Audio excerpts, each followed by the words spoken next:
Well, thanks so much for that introduction. It was so good, I think we can just go straight to questions. No, but seriously, it's really great to be here today and talking about our project. I'm really excited about it. And a little bit of background on myself. I live in Sudbury. I've been in Sudbury for about 23 years. I co-founded Magna Mining back in 2016, really with the vision to recreate that entrepreneurial spirit I experienced while working with FNX Mining. And we've been quite successful in executing on that, and I'll tell you a little more about it.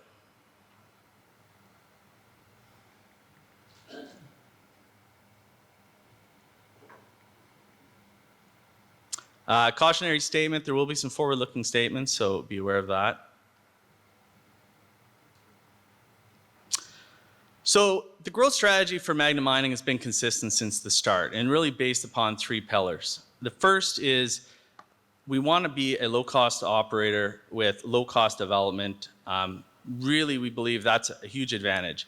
And we want to create a hub-and-spoke production model in Sudbury, very similar to what Vale and Glencore are doing now, where you have a centralized mill and multiple sources of feed coming into that mill. So back in 2017, we acquired the Shakespeare project. And Shakespeare, we believe, is that perfect fit to become that hub of our hub-and-spoke production model. Shakespeare is a past producer through toll milling. What really attracted us to it is that it has an approved closure plan and all the major permits for the construction of a 4,500 ton per day open pit mine mill and tailing storage facility.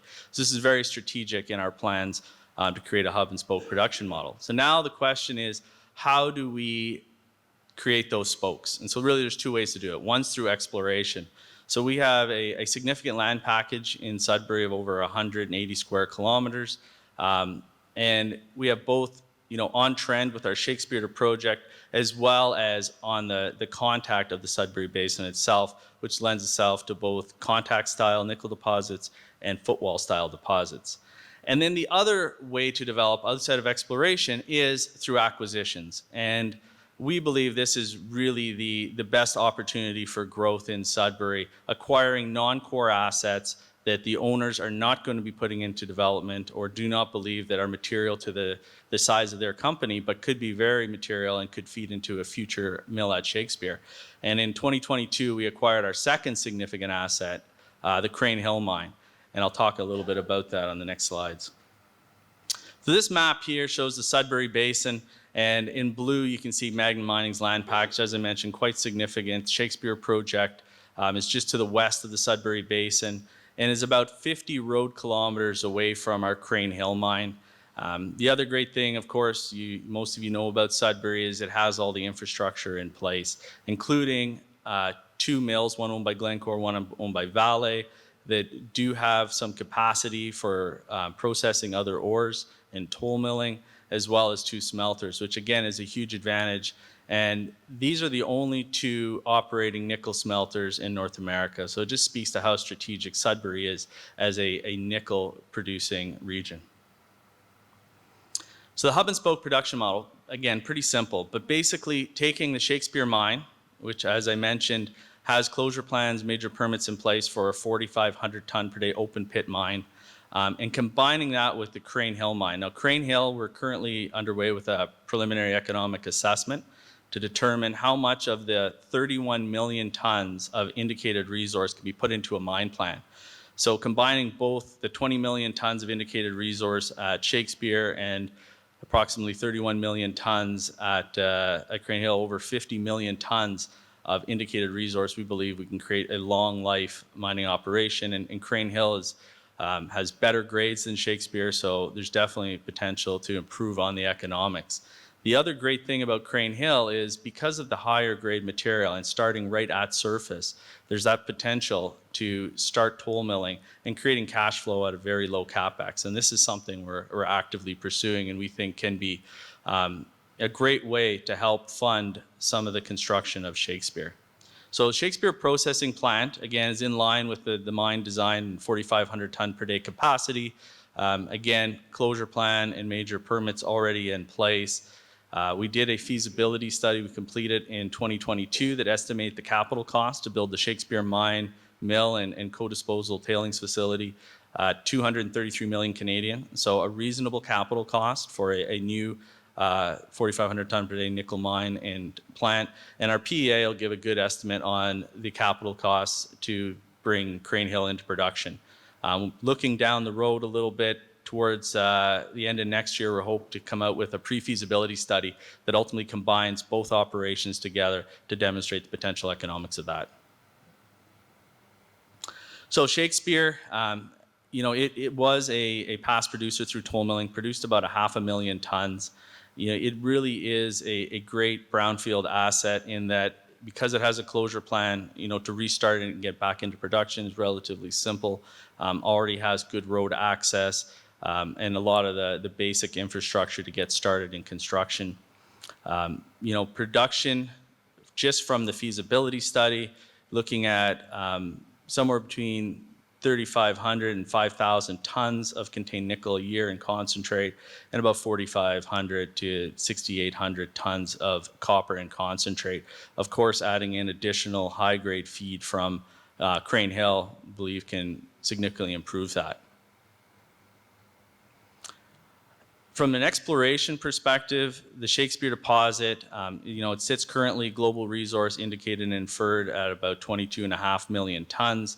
This doesn't include the 10,000 meters of drilling we've done since 2021 when we stopped using those drill results for the feasibility study. And we believe that based on the drilling we've done, we will be able to add additional resources in future resource updates. And again, this would get incorporated into a future pre-feasibility study. This year, we are looking at doing some drilling and testing some areas at Shakespeare we think are quite exciting, could be potential feeder zones for this large intrusion. And we'll be taking some big step outs on that and drilling some deep holes with the goal of making a new discovery at depth. The Crean Hill mine, it was an old Inco mine, shut down in 2001, produced over 20 million tons of ore under the operation of Inco. We came out with a resource in November, again, about 16.8 million tons of open pit resource at about 1% nickel equivalent and 14.5 million tons of underground indicated resource at just over 2% nickel equivalent. So, quite good grades. Again, starting right at surface, includes both contact and some footwall mineralization. And we have 2 drills turning on site right now. We'll continue drilling for the remainder of this year. This image here just shows a plan view, a very simplified plan view, showing the SIC contact, where the deposits are located at the Crean Hill deposit, and where these footwall zones, these breccia corridors, are coming back off the deposit. They've only been explored for a very short distance, about 100 meters outside of the contact resource. And our goal is to continue to explore these breccia corridors back into the footwall using very similar techniques that a lot of our team who were formerly FNX, we used with FNX to successfully discover very high grade, significant footwall deposits. So this work is underway, and we think that it's one of the best exploration targets in the Sudbury camp right now. Aside from that, we also have a couple other contact style nickel exploration targets just to the east of the Crean Hill, actually about 1 kilometer to the east. We call the G1, the G2 targets. We released some results on that where we're seeing mineralization sort of up to 1% nickel right near surface, sort of within the first 65 meters of surface. Additional drilling's underway and assay results be coming out on that. But we think these 2 areas have definitely potential to become satellite deposits to feed into a future production at Crean Hill. Again, this section here just shows some of the 109 footwall area, and we put out some news releases today. This zone, again, very limited exploration done, but we're quite excited about it. We're seeing both low sulfide, high precious metal type mineralization over quite wide widths in this breccia corridor.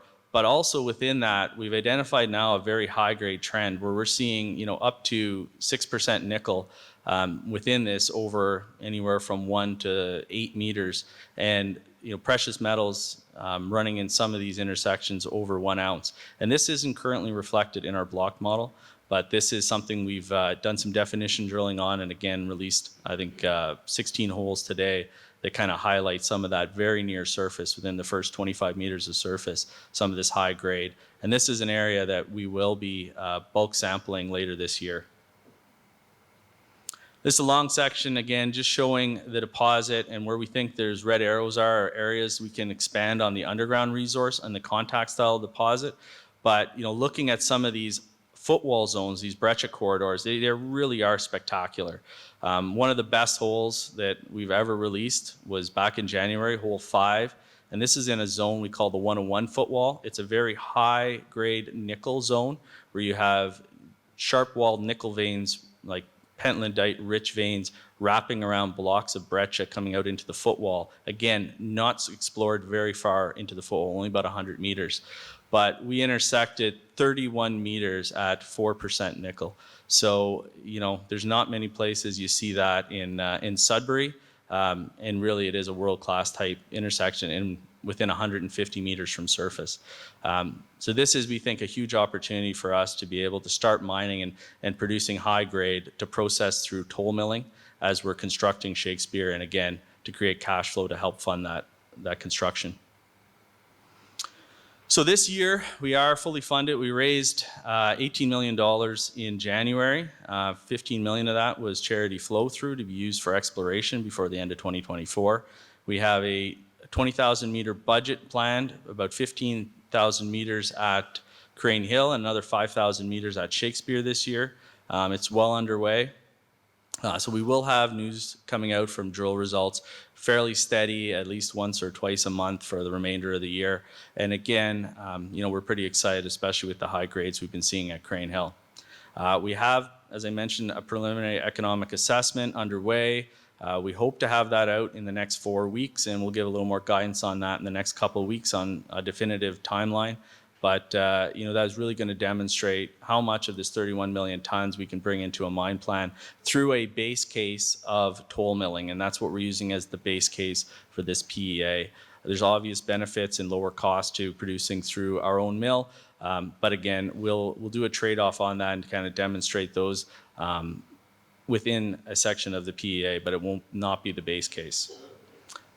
As I mentioned, one of the great things about being in Sudbury is we have 2 mills down the road that have potential to process our ore through toll milling. And this is something that we are actively pursuing.